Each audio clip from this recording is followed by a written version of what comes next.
Bismillahirrahmanirrahim. Innal hamdalillah nahmaduhu wa nasta'inuhu wa nastaghfiruh wa na'udzu billahi min shururi anfusina wa min sayyiati a'malina. May yahdihillahu fala mudilla lahu wa may yudlil fala hadiya lahu. Asyhadu an la ilaha illallah wa la syarika lahu wa asyhadu anna Muhammadan abduhu wa rasuluh. La nabiyya wa rasula ba'da.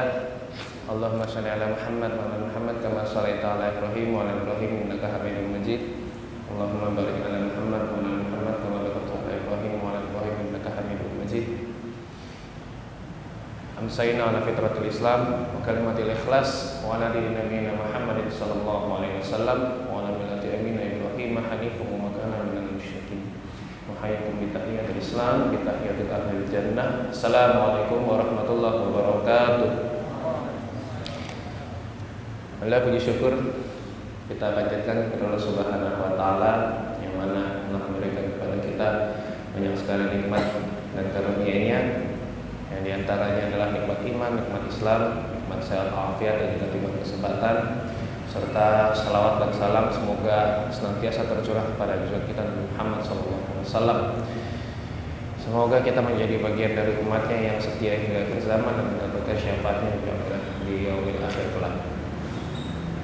Hadirin teman-teman sekalian yang dirahmati Allah Subhanahu wa taala, insyaallah ini akan saya sampaikan kayaknya nggak banyak ya tentang sahabat Rasulullah yang juga termasuk pemuda, anak muda, dan dia juga termasuk as-sabiqunal awwalun. Ja'far bin Abi Thalib itu sekitar orang yang masuk Islam sekitar urutan 40 ya, antara 30 sampai 50, nah itulah. Karena para ulama pun berbeda pendapat soal urutan siapa yang masuk Islam duluan. Tapi kalau siapa yang pertama jelas Khadijah ya. Jelas istrinya Rasul sendiri yang duluan masuk Islam. Ja'far sendiri adalah anak ketiga dari Abu Thalib bin Abdul Muthalib. Ja'far itu anak ketiga, Ali bin Abi Thalib anak keempat, Aqil bin Abi Thalib itu anak kedua, Fakhithah binti Abi Thalib itu anak kelima. Pertanyaannya, anak pertamanya Abu Thalib siapa?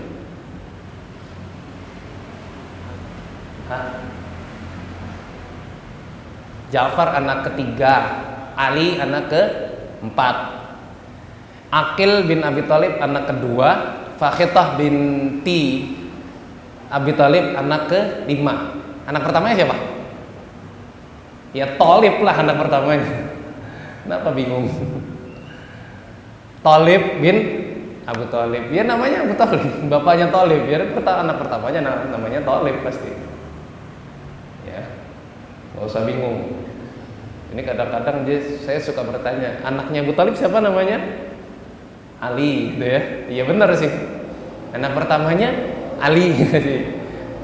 Kalau anak pertamanya Ali, maka lazimnya namanya bukan Abu Thalib, jadinya Abu Ali. Biasanya diambil dari anak pertama. Dan ini berbeda pendapat ulama. Ada yang mengatakan Thalib itu sudah masuk Islam, ada yang mengatakan belum. Wallahu a'lam bishawab. Tapi yang jelas tentang Thalib sendiri jarang diceritakan. Yang paling banyak diceritakan jelas Ali bin Abi Thalib. Yang kedua baru Ja'far, dan yang ketiga baru Aqil. Nah, anak kelima ini tidak disebutkan di beberapa buku sejarah, tapi di beberapa sirah disebutkan. Yang jelas Aqil itu dirawat langsung oleh Abu Thalib, oleh ayahnya sendiri. Ja'far ini dirawat oleh pamannya Nabi, Abbas bin Abdul Muthalib ya. Yang tidak lain dan tidak bukan adalah ya, pamannya juga, pamannya dari Ja'far sendiri. Ali bin Abi Thalib diasuh oleh Rasulullah Muhammad SAW. Jadi di saat itu memang Abu Thalib itu memang dia miskin.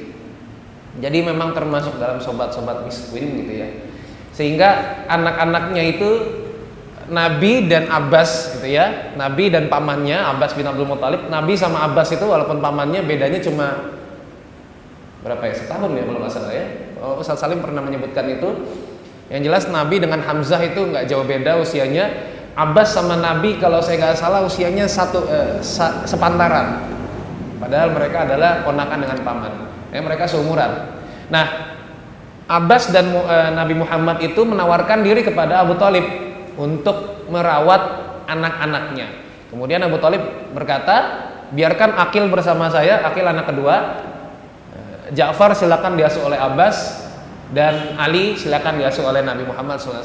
Makanya ini membuat Ali sebagai anak-anak pertama yang masuk Islam, atau orang pertama yang masuk Islam dari golongan anak-anak, karena diasuh langsung oleh Nabi Muhammad SAW. Jarak usianya Ja'far dengan Ali itu sekitar 10 tahun. Jadi waktu kalau Nabi, jazakallahu khairan katsiran, kalau Nabi dengan Ali itu beda usianya sekitar 30 tahun selisihnya, ya. Kalau Ali dengan Ja'far itu selisihnya sekitar 10 tahun. Jadi ya waktu Nabi diangkat jadi Rasul, ya Muhammad diangkat sebagai Rasul usia 40, berarti Ja'far saat itu usia 20 tahun, ya sekitar itu. Maka Ja'far adalah termasuk dalam bagian dari pemuda-pemuda yang ada di sekeliling Rasulullah SAW. Dan Ja'far termasuk dalam as-sabiqunal awwalun, ya.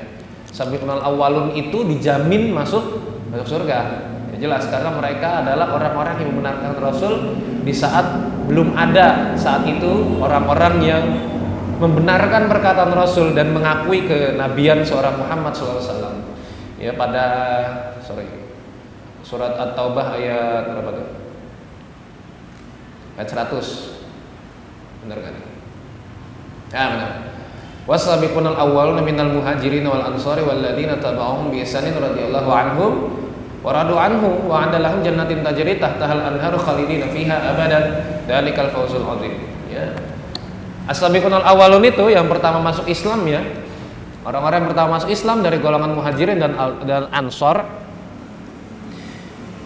yang dan orang-orang mengikuti mereka, maksudnya mengikuti as-sabiqunal awwalun, mengikuti orang-orang yang pertama masuk Islam itu.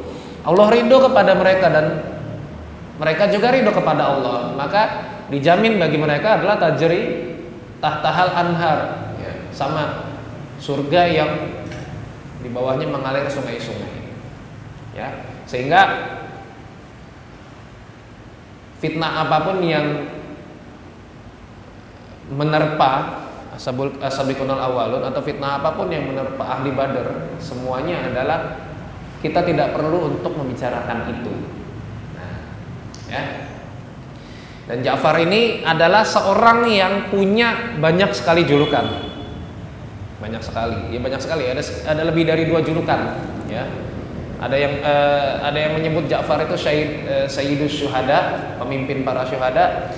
Ada yang menyebut Ja'far itu Abul Masakin, bapaknya orang-orang miskin, karena Ja'far ini orangnya sangat dermawan, lembut, rendah hati, tapi juga sangat pemberani.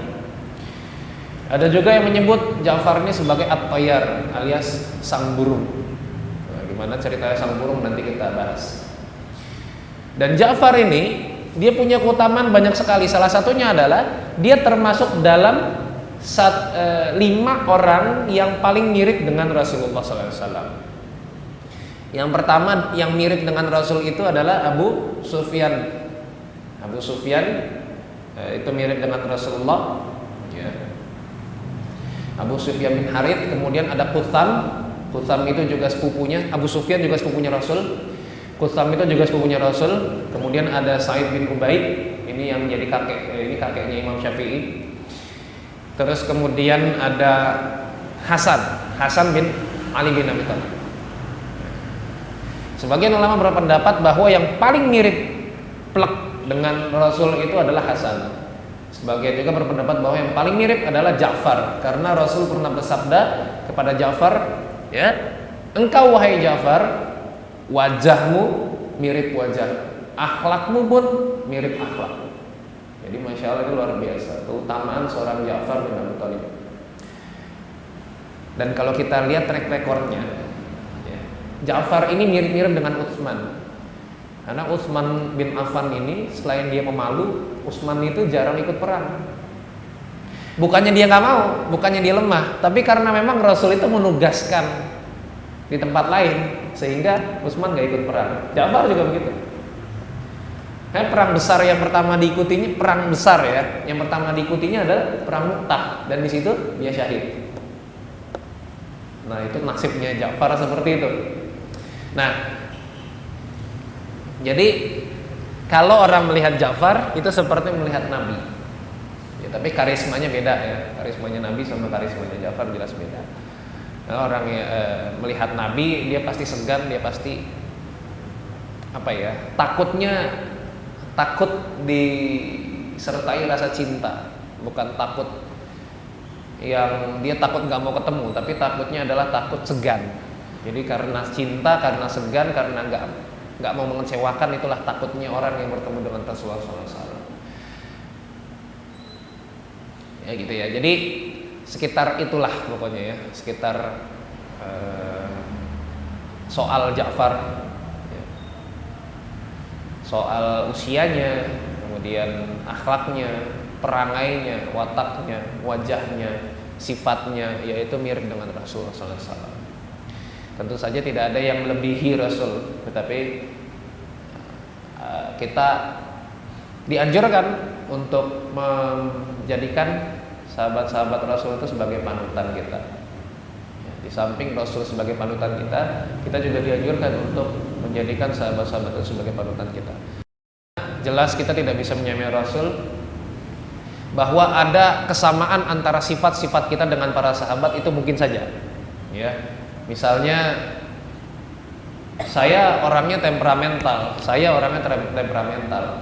maka akan lebih cocok kalau saya mengikuti Umar, kan seperti itu.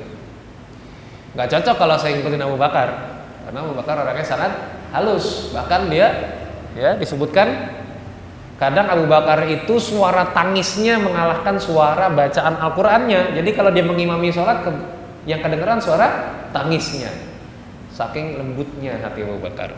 Ya, kalau dengar Quran dia langsung menangis.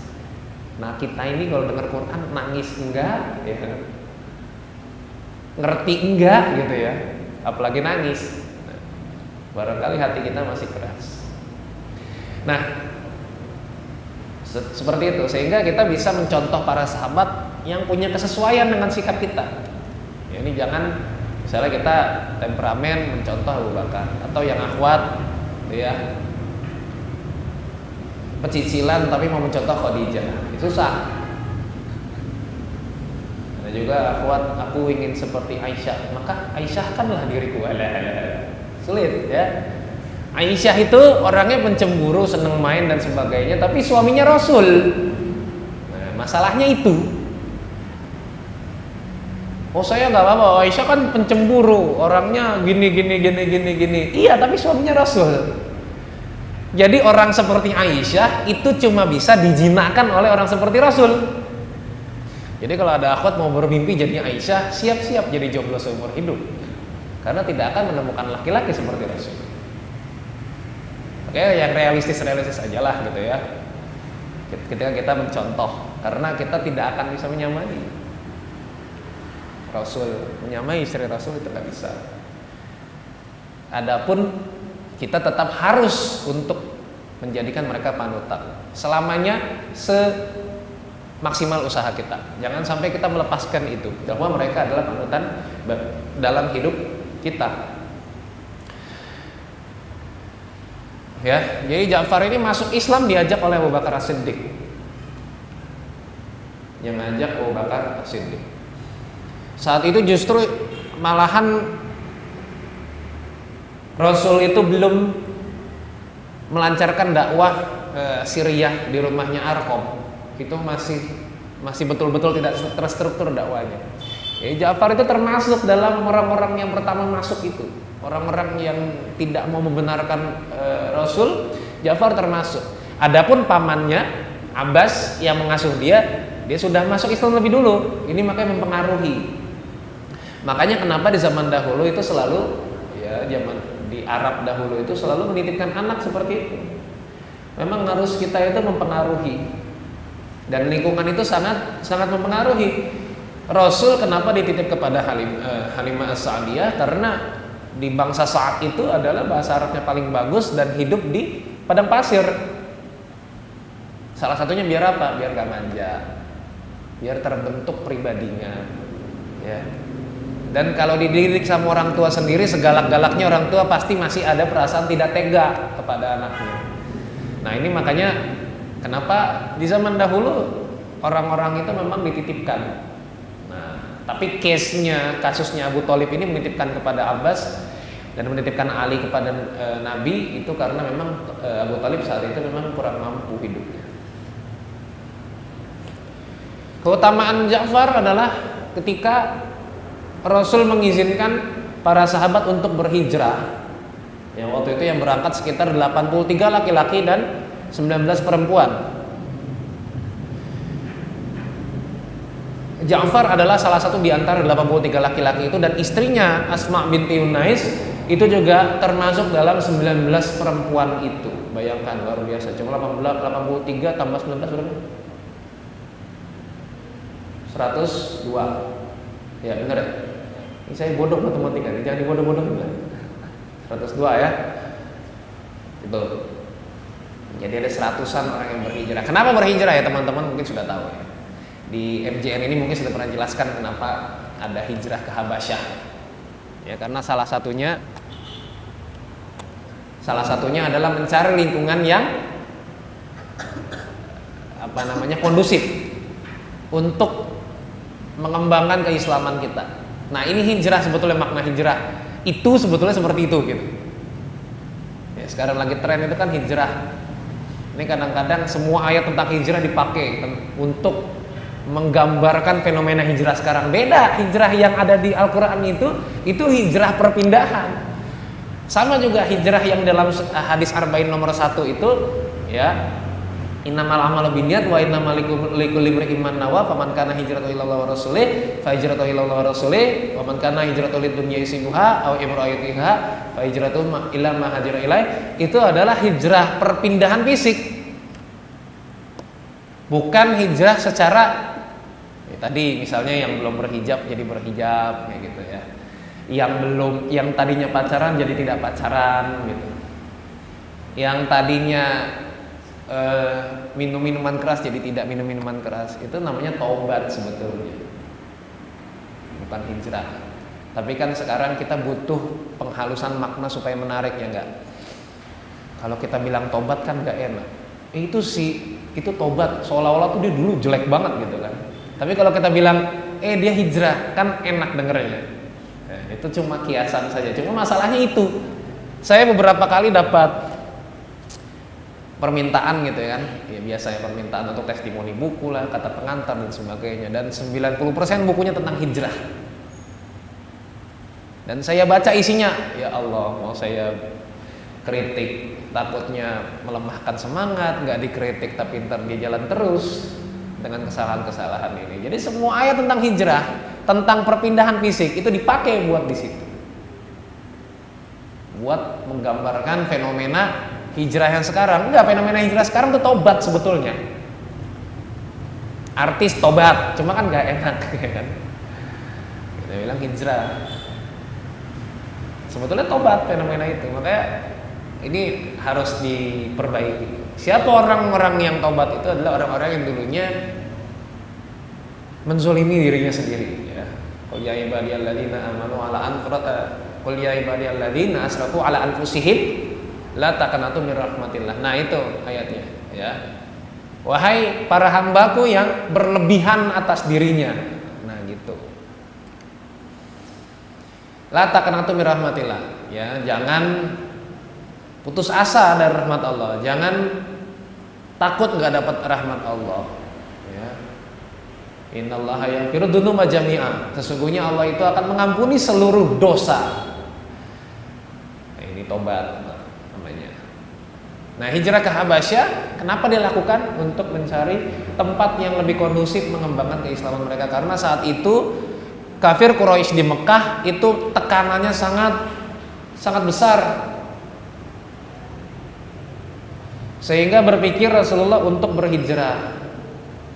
Jadi hijrah itu seperti itu. Kalau misalnya kita ditugaskan di sebuah tempat berdakwah, ternyata di situ belum mau menerima Islam, setahun kita di situ belum diterima juga, 2 tahun di situ belum diterima juga, maka solusi yang paling tepat adalah berhijrah. Kita pindah.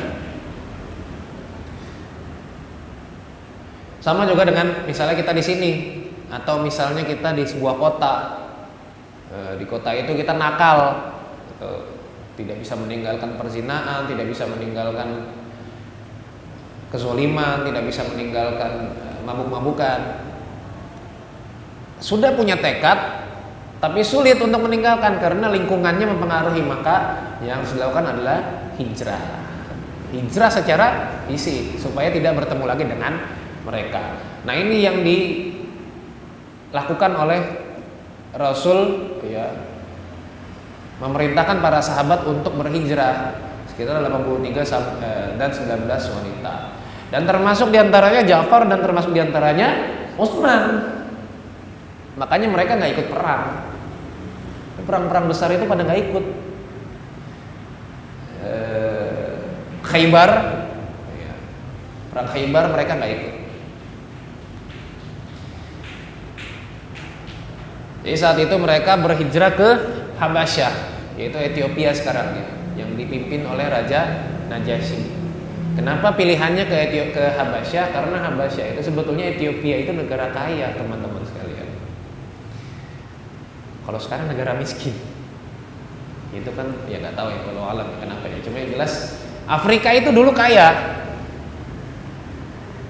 Jadi Afrika itu bukan negara terbelakang. Kalau kita baca sejarah, kalau kita lihat relief-relief di piramid itu, kalau kita lihat sejarahnya Firaun itu, dulu petinggi-petinggi mereka itu kulit hitam dan budak-budak mereka itu kulit putih.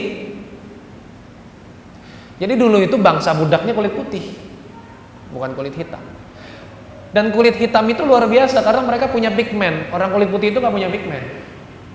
Makanya kenapa sih orang bule, ya, orang londo-londo itu kalau ke Indonesia suka berjemur, kenapa? Supaya kulitnya itu berwarna. Jadi bagi mereka kulit putih itu nggak berwarna. Lah kita itu berlomba-lomba jadi kulit putih. Aneh. Itu salah satu keanehan orang Indonesia. Ya, pengen kulit putih, padahal orang putih pengen kulit hitam. Pengen mancung, padahal orang bule carinya cewek pesek. Ya, keanehan-keanehan di dunia ini seperti itu. Ya kan? Pengen ke Eropa, orang Indonesia pengen banget ke Eropa. Kenapa? Pengen merasakan musim dingin. Orang Eropa pengennya ke sini. Kenapa? Karena di sana terlalu dingin. Orang Indonesia mau bau-bau, padahal orang Eropa lebih bau. Kenapa? Karena mereka gak keringetan sepanjang tahun. Keringetannya kapan? Pas musim panas. Musim dingin keringatnya kesimpan di badan. Musim semi keringatnya kesimpan di badan. Musim gugur keringatnya kesimpan di badan. Musim panas lah keringat mereka keluar, maka sekalinya keluar keringat mereka bau. Nah, ini kan contoh saja ya. Kita lagi ngomongin Ja'far. Nah, Ja'far sendiri ketika diutus ke Habasyah itu menjadi jubir atau juru bicara untuk menyampaikan kepada Raja Najasyi tentang risalah kenabiannya Muhammad SAW saat itu. Jadi Ja'far menjadi jubir karena memang Ja'far itu orang yang cerdas. Nah, di sini ketika mereka hijrah langsung disusul oleh orang-orang kafir Quraisy. Kafir Quraisy itu mengutus 2 orang, ya. Satunya Abdullah bin Abi Rabi'ah dan satu lagi Amr bin As. Kita bisa tahu Amr bin As itu orang cerdas, ya.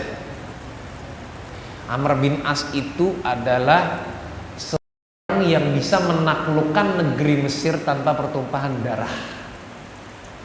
Dan yang bisa begitu setelah Amr bin As cuma Salahuddin Al-Ayyubi.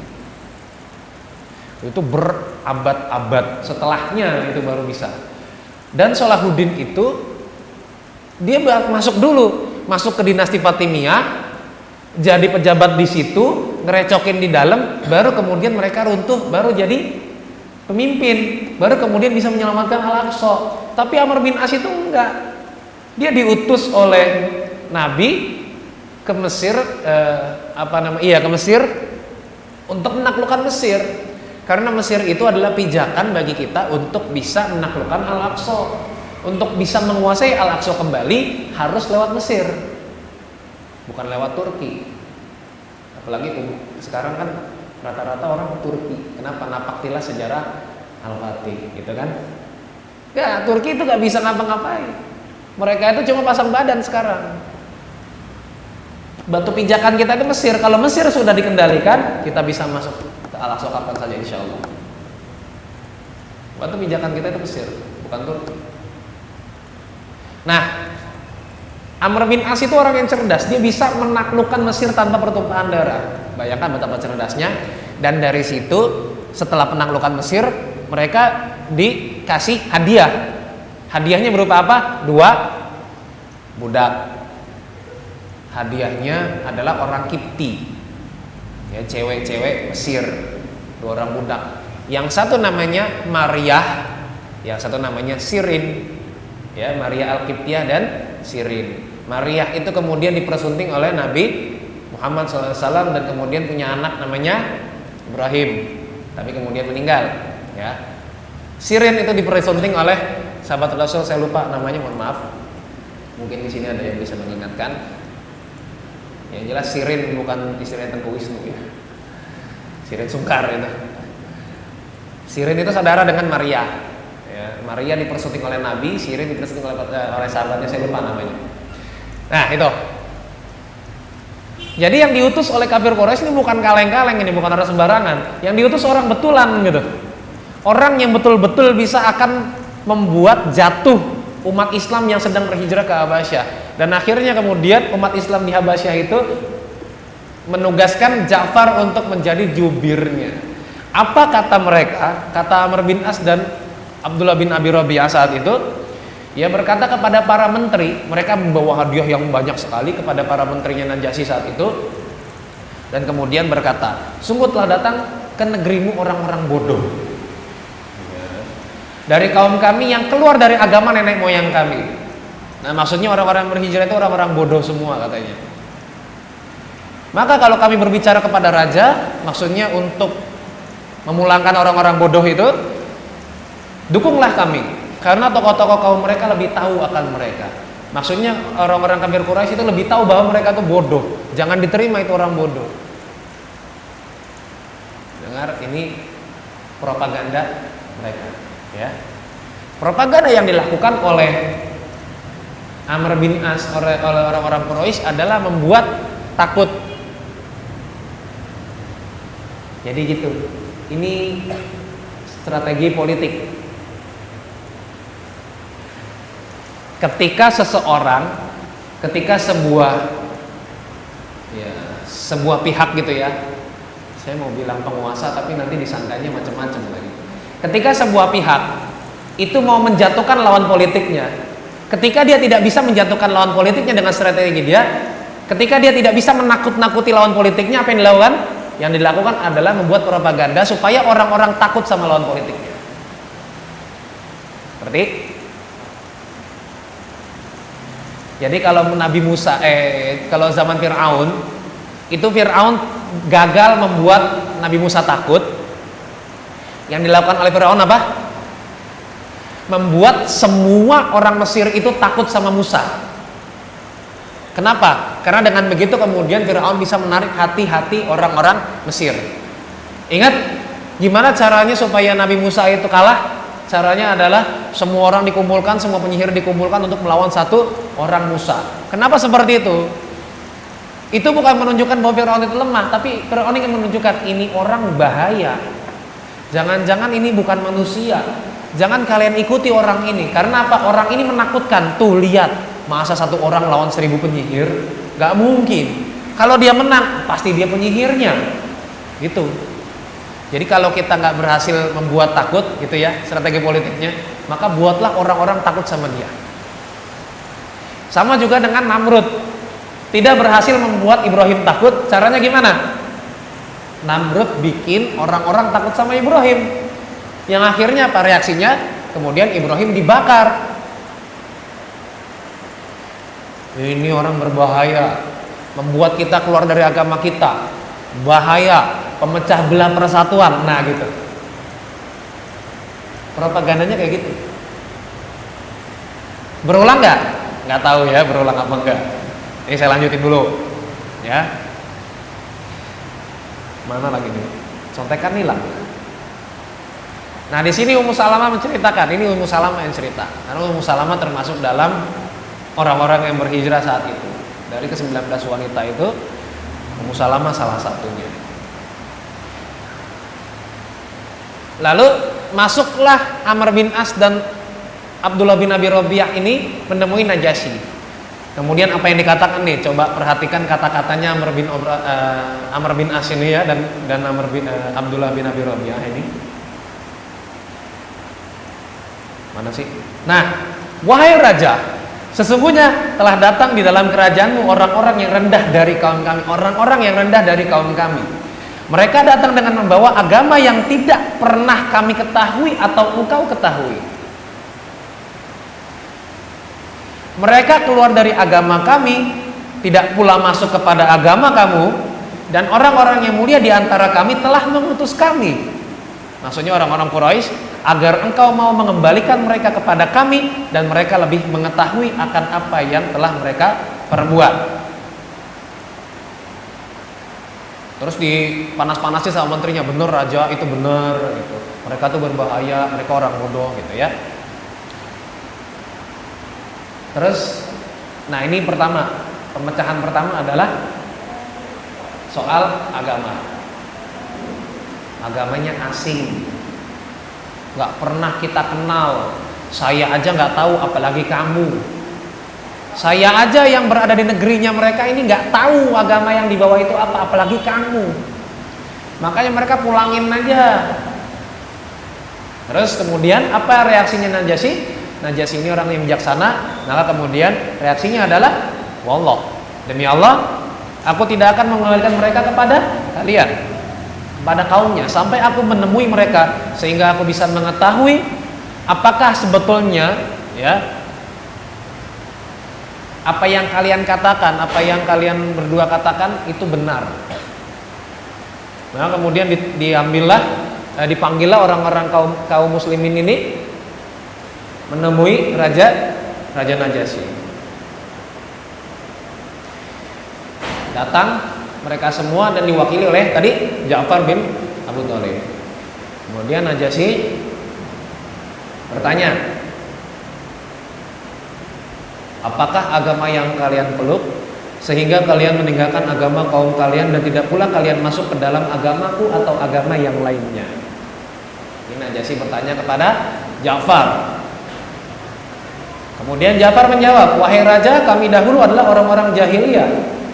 Kami menyembah berhala, memakan bangkai, melaksanakan perbuatan keji, memutus silaturahim, berbuat jelek kepada tetangga, yang kuat menekan yang lemah, dan kami tetap berada dalam keadaan demikian sampai Allah mengutus kepada kami seorang rasul yang kami mengetahui nasabnya, kejujurannya, keamanahannya, dan sangat memelihara diri.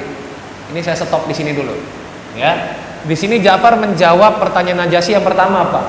Kesamaan bainana wa bainakum.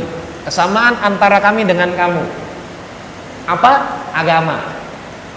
Bahwa agama kami itu agama yang lurus. Agama yang mengajarkan kebaikan, berbuat baik kepada tetangga, tidak memutus silaturahim, dan tidak berbuat zolim, seperti itu. Ini namanya strategi dakwah. Jadi kalau kita mau menarik orang, yang perlu kita ketahui, yang perlu kita beritahu kepada mereka itu adalah persamaan dulu, jangan perbedaan. Ya. Makanya ya, mohon maaf, kalau misionaris, orang-orang Kristen itu orang-orang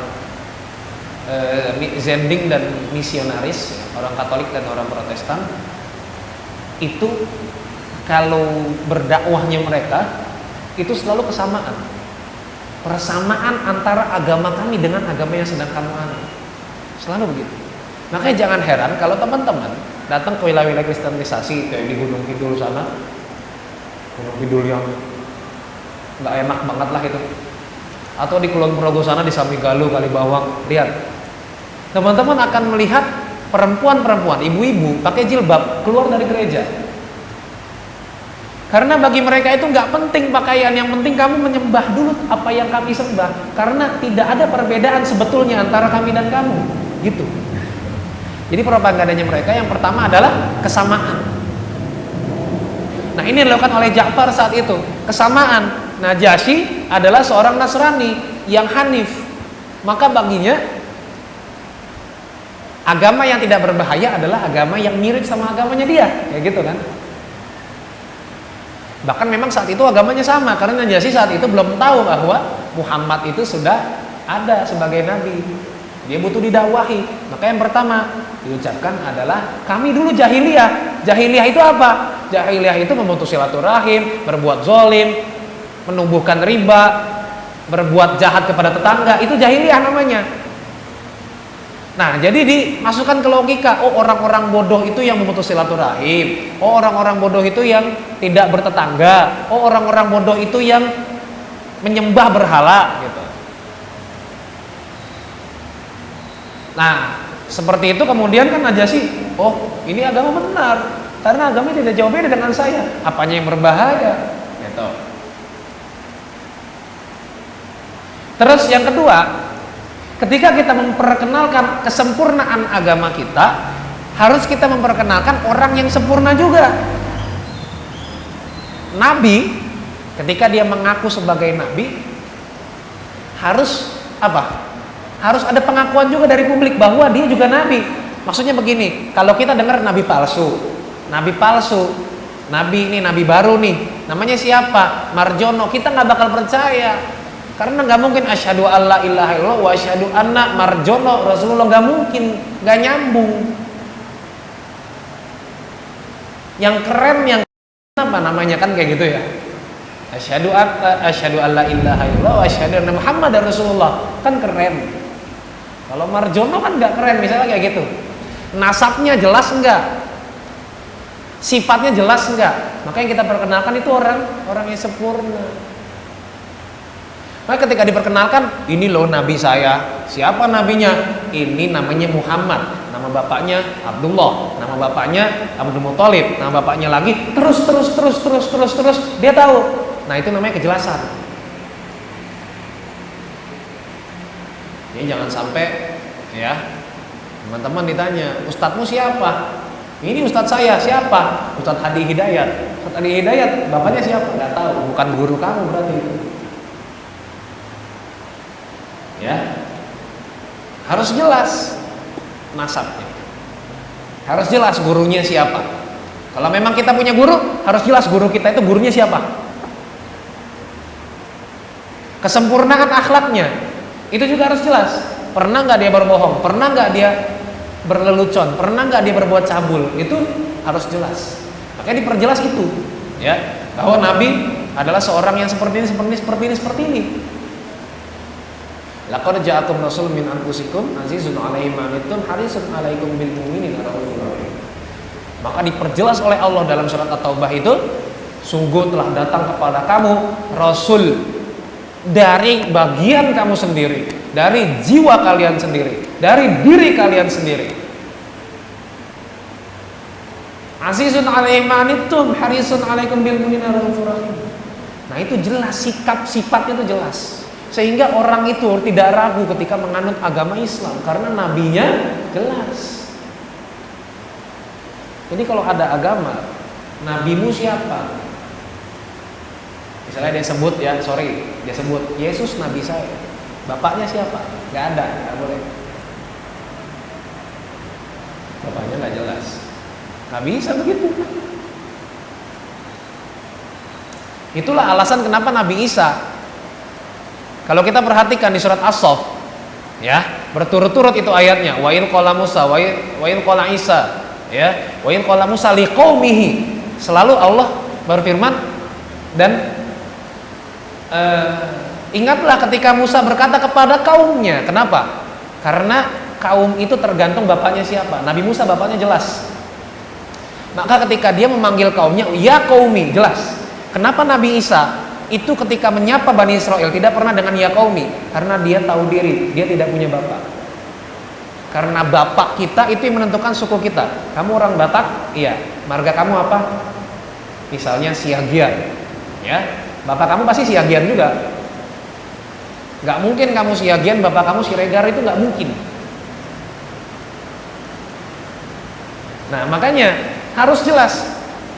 Nah, kejelasan nasab ini penting.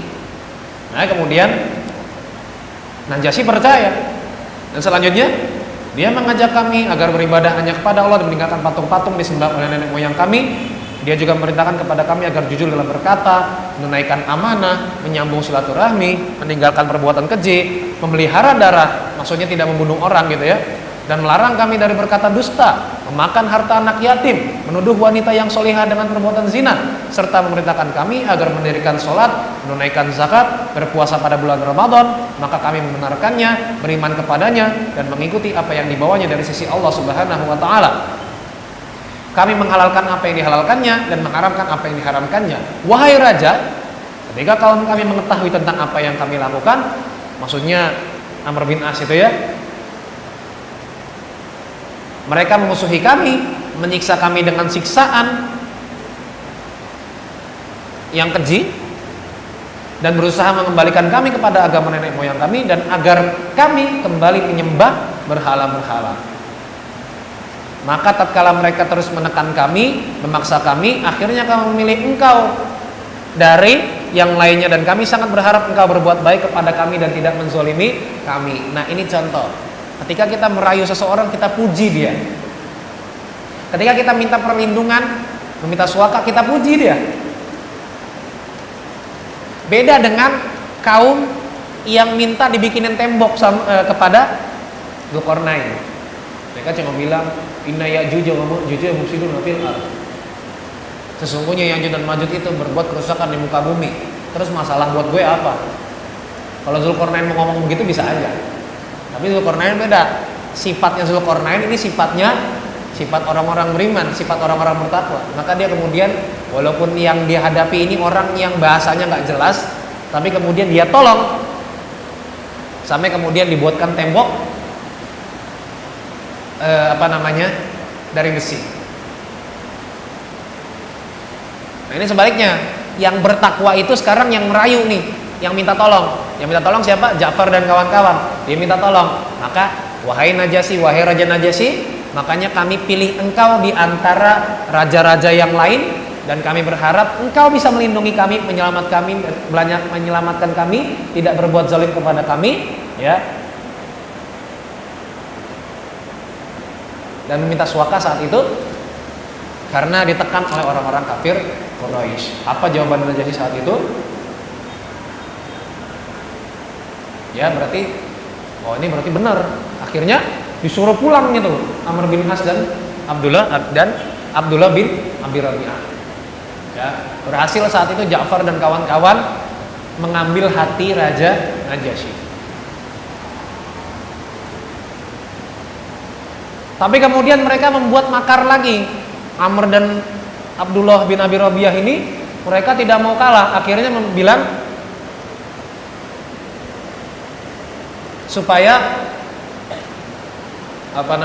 Raja Najasyi tahu bahwa apa yang dibawa oleh mereka ini berbeda dengan apa yang dianut oleh agama mereka. Ya. Kemudian Raja Najasyi memanggil lagi mereka. Memanggil lagi Ja'far dan kawan-kawan itu untuk ditanya. Yang ditanya oleh raja saat itu apa? Apakah engkau memiliki apa yang dibawa oleh nabimu dari Allah Subhanahu wa Ta'ala? Ja'far menjawab, iya. Maka Raja Najasyi saat itu bertanya lagi, bacakan satu surat untukku. Dan lihat apa pilihannya Ja'far saat itu yang dibacakan. Kaf haya ain sad dzikru rahmati rabbika abdahu Zakaria idnada rabbahu nidaan khafiyah. Dan seterusnya. Surat apa itu? Surat Maryam. Kenapa yang dibaca surat Maryam? Kenapa? Kenapa nggak surat Al-Fatihah apa surat Al-Ikhlas gitu? Kalau kita kan ditanya gitu. Woi, Bujang. Ya. Kamu Islam? Iya. Coba dong yakinkan saya untuk masuk Islam. Gimana caranya? Bacain satu surat aja yang bagus buat saya. Oh, surat yang bagus. Iya. Qul huwallahu ahad. Bagus banget itu surat, apalagi kalau dibaca pas tarawih, seneng. Jogo Karian baca surat itu pas tarawih, makin rame. Nggak baca surat itu aja rame, apalagi baca surat itu. Ya. Nah, ini baca oleh Ja'far adalah surat Maryam. Kaf ha ya ain sad dzikru rahmati rabbika wa Zakaria idnada rabbahu nidaan khafiyah, dan seterusnya deh ya. Nah. Yang pertama, kalau kita baca surat Maryam, itu terasa sekali keindahan Al-Qur'an di situ. Walaupun semua ayat Al-Qur'an indah ya, tapi kita bisa mengetahui bagaimana bahwa susunan dalam surat Maryam itu, kita pasti tahu bahwa itu bukan disusun oleh manusia. Bahasanya luar biasa dan isinya juga luar biasa. Diawali dengan huruf-huruf yang luar biasa. Kaf, ha, ya, ain, shad. Dan saya yakin setengah dari kita di dunia ini ya yang bisa baca Al-Qur'an itu pasti salah di situ. Baca surat Maryam pertama, apalagi kalau kita pertama belajar taksin, itu di situ nggak kelar-kelar, susah. Nah, setelah dibacakan surat itu, Najasyi menangis. Air matanya membasahi janggutnya, dan para menterinya juga ikutan menangis. Apa yang terjadi saat itu? Najasyi memerintahkan kepada para menterinya, usir nih orang-orang ini, Amr bin As sama Abdullah bin Abi Rabi'ah diusir, dan kembalikan hadiah-hadiahnya, kita nggak butuh hadiah dari mereka. Luar biasa.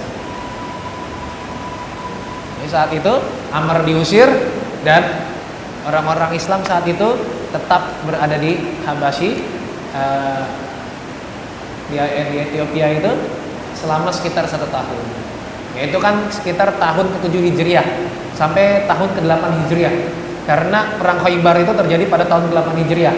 Karena mereka pulang setelah selesai perang Khaybar, berarti mereka setidaknya setahun lah berada di Habasyi. Ya, seperti itu. Jadi ini keindahan yang kita tampilkan. Ya. Nah, kita kalau mendakwahkan Islam, keindahan Islam yang kita tampilkan, jangan kesereman-kesereman Islam. Keindahan Islam, keluhuran nilai-nilai Islam yang kita tampilkan, terutama dari sikap kita dan dari lisan kita.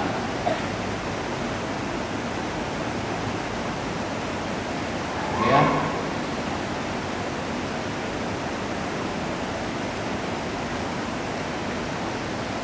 Jadi sebelum Ja'far membacakan surat Maryam itu, Najasyi bertanya tentang Isa. Bagaimana pendapat kalian tentang Isa? Jawab oleh Ja'far, dia adalah orang suci.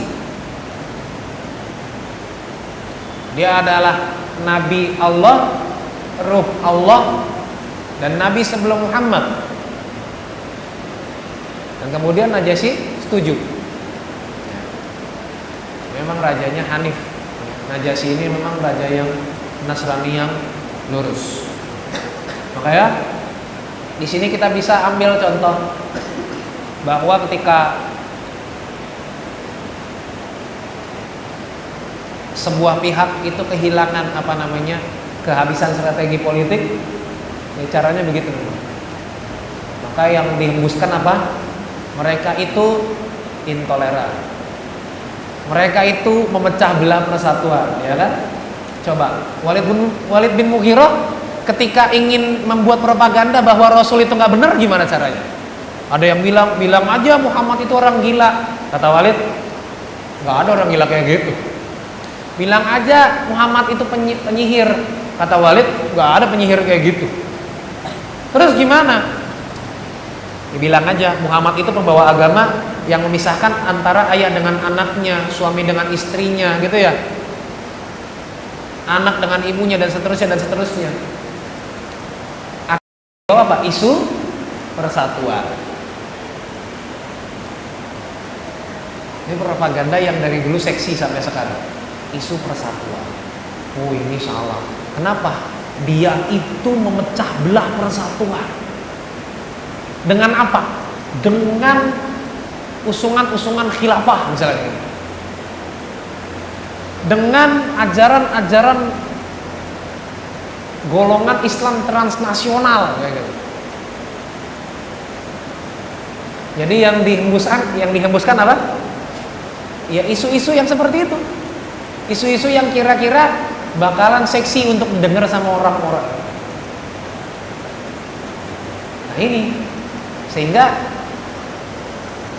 saat itu kalau misalnya Ja'far tidak cerdas, kalau misalnya yang diutus oleh orang-orang Islam itu bukan orang cerdas untuk bisa menjawab pertanyaan-pertanyaan dari Najasyi, mungkin Najasyi akan mengusir orang-orang Islam. Mungkin Najasyi akan mengusir kaumnya Nabi Muhammad saat itu. Tapi ternyata Ja'far adalah orang yang cerdas sehingga bisa membalikkan kecerdasan-kecerdasan dari Amr bin As saat itu, dan kemudian mereka semua diusir. Mereka berdua diusir dari Habasyah. Nah inilah salah satu bentuk keutamaan Ja'far bin Abi Thalib, yaitu seseorang yang cinta kepada agamanya, cinta kepada Rasulnya, cinta kepada jalan dakwah dan hijrahnya, yang kemudian bisa menyelamatkan muka orang-orang Islam di hadapan Raja Najasyi saat itu. Nah, ini contoh dari seorang yang cerdas. Maka kita sebagai umat Islam, sebagai orang Islam itu harus cerdas. Ini contoh dari keluhuran budi pekerti seorang Ja'far. Bahwa dalam hal ini Ja'far tidak menyebut, misalnya dibilangkan sama Amr itu dibilang, wahai Najasyi, wahai raja, mereka itu mengajak kepada ajaran yang tidak benar. Ja'far saat itu nggak bilang bohong itu, jangan percaya itu, nggak begitu. Tapi jawabannya Ja'far cerdas. Apa jawabannya? Bagaimana supaya raja ini tertarik dengan jawaban saya? Jadi kalau kita dituduh macam-macam sama orang lain, itu kita nggak usah bilang salah itu, nggak benar itu. Jadi kita ikut pengajian begini terus dibilang radikal, salah itu, medianya salah itu, nggak usah begitu. Lah kalau nggak gitu kita dipersekusi. Ya begitu juga kita dipersekusi, sama aja, nggak usah begitu. Buktikan bahwa apa yang mereka sebutkan itu salah, selesai. Itu yang ditunjukkan oleh mereka, oleh Ja'far bin Abi Thalib saat itu. Dia membuat bagaimana caranya supaya raja ini tertarik dengan jawaban-jawaban saya, ya. Terus kemudian ketika dia pulang, ketika mereka semua pulang, umat Islam pulang, ketemu dengan Rasul. Nah, Ja'far bertemu dengan Rasul, apa kata Rasul? Aku tidak tahu apa yang membuat aku senang, kemenangan di Khaybar kah? Atau karena pulangnya kamu? Ya. Jadi maksudnya Rasul, dia itu senang banget ketemu sama Ja'far lagi.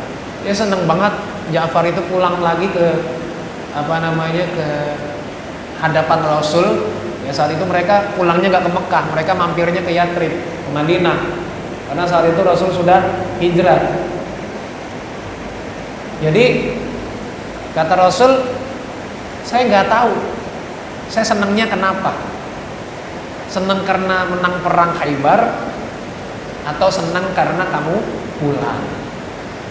Artinya apa? Senangnya Rasul melihat Ja'far pulang itu benar-benar senang gitu, betul-betul pokoknya nggak bisa dikalahin oleh apapun lah. Bahkan menang di perang Khaybar yang sebegitu pentingnya lawan orang Yahudi, itu bagi Rasul ternyata nggak bisa mengalahkan kesenangan ketika bertemu dengan Ja'far lagi. Nah, luar biasa. Berarti orang ini memang punya keutamaan di hadapan Rasul SAW. Ya. Nah, kemudian di tahun ke-8 Hijriah, Ja'far ikut serta dalam perang Mu'tah. Perang Mu'tah itu sekitar di Yordania kalau nggak salah ya. Saat itu mereka berperang berperang melawan orang-orang Romawi. Dan orang Romawi itu waktu itu bergabung, Romawi yang kafir Kristen Arab sama Kristen Romawi yang di Romawi Timur itu gabung semua. Romawi Bizantium itu bergabung sama orang Arab itu. Kan ada orang-orang Arab yang ikut mereka kan. Itu bergabung. Jadi saat itu menurut para muarikh ya, Ibnu Ishaq, Ibnu Hisham, Ibnu Katsir menyebutkan sekitar kurang lebih pasukannya Rasul itu saat itu kurang lebih 12.000. Iya. Kalau saya nggak salah ya, nanti kalau salah mohon dikoreksi. Dan pasukannya orang Romawi saat itu 200.000. Bayang no. Ya. Jadi perbandingannya berapa tuh kira-kira tuh? Belasan ribu lawan ratusan ribu. Udah nggak bisa dibayangin lagi. Pokoknya saat itu perdebatan antara para ulama, jumlah orang Islam itu nggak sampai 20.000. Dan jumlahnya orang Romawi itu tidak kurang dari 200.000. Jadi 12.000 lawan 200.000. Saya lupa 12.000 apa 18.000, pokoknya belasan ribu lah. Pokoknya yang saya ingat Ibnu Katsir menyebutkan korban syuhada yang di pihak umat Islam itu ada cuma 12 orang. Dan orang yang mati di pihak Romawi itu ada 2.000. Banyak ya. Jadi yang sedikit itu matinya sedikit, yang banyak matinya juga ikutan banyak. Di perang Mu'tah itu Rasul menyampaikan bahwa yang akan menjadi komandan, yang jadi panglima perang untuk perang Mu'tah adalah Zaid bin Haritha. Kalau Zaid gugur, gantilah dengan Ja'far bin Abu Thalib. Kalau Ja'far gugur, gantilah dengan Abdullah bin Rawahah. Kalau Abdullah bin Rawahah juga gugur, silakan umat Islam menentukan siapa pemimpinnya. Di sini ada dua hal yang patut kita ambil pelajaran. Yang pertama, ya, Rasul itu udah tahu bahwa di perang itu tiga orang yang disebutin itu mati semua. Jadi kalau kita baca kisahnya dengan teliti, kita akan bisa membaca perkataannya Rasul itu nggak mungkin salah ya, kan dijaga oleh Allah, dia maksum. Jadi ketika dia bilang, ini komandannya, panglimanya Zaid ya, kalau Zaid mati nanti kasih Ja'far, kalau Ja'far mati kasih Abdullah bin Rawahah, kalau Abdullah mati maka kasih orang lain yang disepakati. Berarti apa? Intinya Rasul udah tahu, lu mati, udah tahu. Dan kemungkinan saat itu mereka juga sudah tahu mereka akan mati di situ. Jadi kalau bisa kita simpulkan, ini tiga orang yang disebutkan Rasul ini mendapat keistimewaan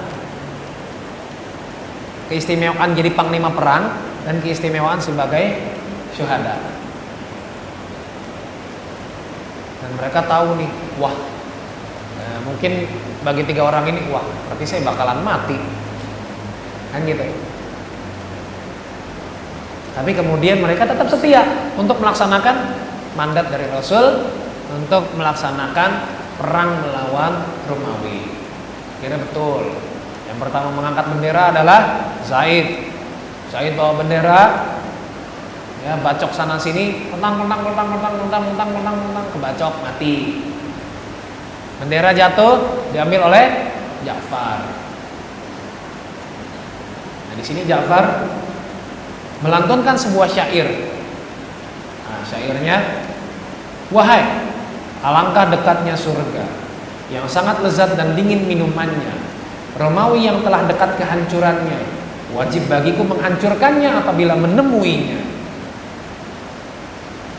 Ya, wahai alangkah dekatnya surga, ya, yang sangat lezat dan dingin minumannya, Romawi yang telah dekat kehancurannya, wajib bagiku menghancurkannya apabila aku menemuinya. Ini syairnya Ja'far sebelum dia menjemput syairnya.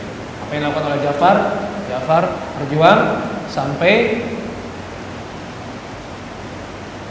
itu genangannya sampai dalam, yang pakai sepatu dimasukin gitu, takutnya basah. Karena pakai sepatu basah itu nggak enak ya. Hidup kita tuh rasanya susah banget kalau pakainya basah. Apalagi anak-anak sekolah, ya. Pakai sepatu basah nggak enak, pakai sendal dimarahin. Semoga Allah menggerakkan hati para guru menjadi guru yang ikhlas dan gak gampang ngomel-ngomel ya. Nah, kemudian apa yang dilakukan oleh Ja'far? Ya pasti dia berperang ya, memimpin perang. Terus yang pertama kena tebasan, kena tebas tangan kanannya, putus tangan kanannya. Bendera jatuh, diambil pakai tangan kiri, kemudian ditebas oleh musuh tangan kirinya, putus tangan kiri. Terus bagaimana caranya dia? Akhirnya dengan sisa tangannya ini, kan tangannya putus gini ya. Dengan sisa tangannya yang masih ada ini, dia angkat itu bendera untuk memeluknya dengan sisa tangannya. Dan tentu saja kalau dia sudah seperti itu, dia nggak bisa berperang lagi ya kan? Tangannya sudah tidak ada, nggak mungkin dia memegang pedang dengan kakinya, itu nggak mungkin, gitu. Akhirnya dia peluk itu bendera, dia pertahankan sampai dia gugur. Jadi Ja'far gugur sebagai syahid tanpa membawa kedua tangannya. Nah, nanti di surga, ya, Nabi bersabda di surga itu Ja'far itu tangan yang putus itu nanti nggak ditumbuhkan. Dia tetap ketika di surga nanti Ja'far itu tangannya tetap putus dengan darah yang mengucur tetap, tapi kemudian nanti Allah karuniakan sayap kepada Ja'far sehingga Ja'far bisa terbang di surga. Makanya kemudian Ja'far itu disebut dengan At-Tayyar. Ja'far itu disebut dengan sang burung karena dia akan menjadi burung di surga. Nah, ini keutamaan seorang Ja'far ya, Masya Allah, luar biasa. Kecintaannya pada agama Allah membuat dia berjuang sedemikian rupa sehingga dia syahid di medan perang. Jatuhlah kemudian bendera itu diangkat oleh Abdullah bin Rawahah. Abdullah bin Rawahah ini adalah seorang yang pandai bersyair. Maka kalau Ja'far tadi bersyair, dia juga bersyair. Ketika dia sebelum menyebut syahidnya, dia juga bersyair, wahai jiwa, jika engkau tidak terbunuh di sini di medan perang ini, maka engkau akan mati juga. Maksudnya apa? Kita tuh takut mati itu gak mempengaruhi usia kita. Takut berjuang itu gak otomatis membuat usia kita jadi panjang. Jadi Abdullah bin Rawahah menunjukkan di sini, saya perang atau nggak perang, saya mati juga. Saya nggak perang matinya mungkin matinya konyol, tapi kalau saya perang matinya luar biasa, dia syahid. Kemudian Abdullah bin Rawahah juga syahid di medan perang Mu'tah. Ya. Saat itu ada seseorang yang mengambil bendera, saya lupa siapa itu. Pokoknya bendera itu kemudian diambil sama dia dan langsung bertanya, wahai umat Islam sekalian, siapa yang kira-kira akan kita jadikan sebagai pemimpin? Akhirnya semuanya bersepakat untuk memilih Khalid bin Walid sebagai pemimpin perang. Yang dilakukan oleh Khalid saat itu adalah mundur, bukan lari, mundur. Mereka mundur karena pemimpin mereka mati. Ini untuk menyusun strategi lagi, mereka harus mundur. Mereka susun strategi dan kemudian menyerang kembali. Dan disebutkan oleh Ibnu Katsir saat itu yang menang adalah umat Islam. Masya Allah ya, belasan ribu lawan ratusan ribu, yang menang belasan ribu. Nah, ini adalah bentuk pertolongan dari Allah Subhanahu wa Ta'ala. Dan setelah itu Khalid bin Walid langganan jadi panglima. Apakah perang itu nggak ada gregetnya? Oh, jelas ada gregetnya. Khalid bilang, 9 pedangku patah. 9 pedangnya Khalid patah. Dan saat itu Ja'far saya tambahkan, Ja'far saat meninggal itu saat terbunuh itu diketahui di seluruh tubuhnya, sekujur tubuhnya itu ada lebih dari 90 tebasan pedang. Jadi kalau kita misalnya menganggap bahwa perang ini nggak ada apa-apanya, salah. Ya, bahwasanya Ja'far bin Abu Thalib ketika dia meninggal, ketika dia syahid, bukan cuma tangannya yang putus, tapi di seluruh tubuhnya itu ada 90, lebih dari 90 sayatan pedang. 90. Pernah kesayat 90 pedang? 90 kali pedang? Motong tomat terus kena jari.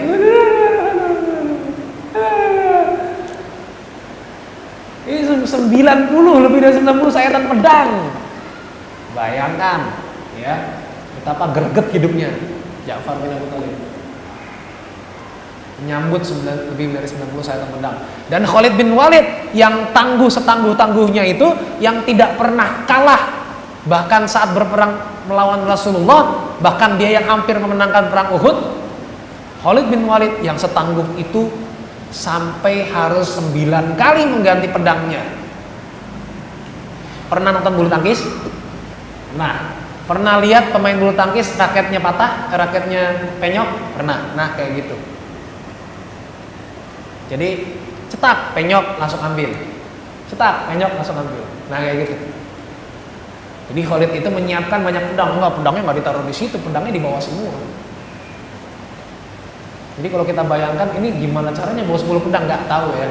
Tanya Ustadz Salim, dia pernah bawa 10 keris. Nggak tahu tuh dipakai apa enggak. Ini 10 pedang. Dan satu pedangnya yang tidak patah adalah pedang buatan Yaman. Semua pedangnya patah. Khalid bin Walid pedangnya patah, Masya Allah. Ini orang paling tangguh di dataran Arab. Pedangnya patah sampai 9 kali. Ya, pedang yang ke-10 itulah yang kemudian bisa memenangkan peperangan Mu'tah. Nah, inilah kemudian Ja'far ketika perang ini selesai, Rasulullah menuju rumahnya Ja'far. Ketika di situ, di rumahnya sedang ada istrinya Asma dan sedang menyiapkan makanan, sedang menyiapkan penyambutan kepulangan Ja'far. Mereka sudah rindu dengan Ja'far, anak-anaknya sudah rindu dengan Ja'far. Tapi Rasulullah nggak tega untuk mengatakan Ja'far telah gugur. Ya, akhirnya Rasulullah saat itu karena wajahnya sangat sedih dan istrinya Ja'far itu nggak tega untuk bertanya, nggak berani untuk nanya kepada Rasulullah apa yang terjadi dengan Ja'far. Tapi Asma, istrinya Ja'far itu melihat wajah Rasulullah sangat sedih dan kemudian bertanya kepada Rasulullah, apa yang terjadi pada Ja'far, wahai Rasulullah?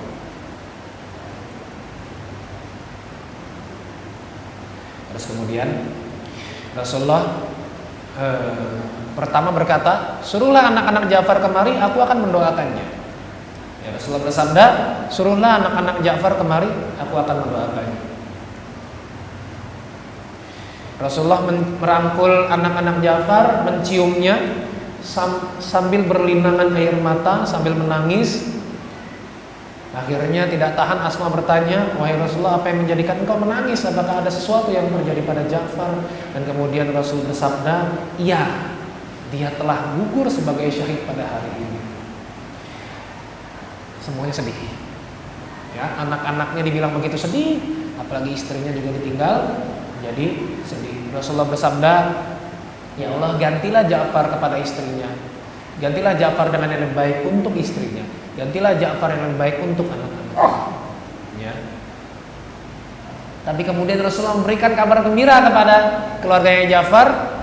Rasulullah bersabda, aku melihat Ja'far di surga, lengannya putus bercucuran darah, dia berterbangan mengelilingi surga. Masya Allah, ini akhir dari hidup seorang Ja'far. Ya.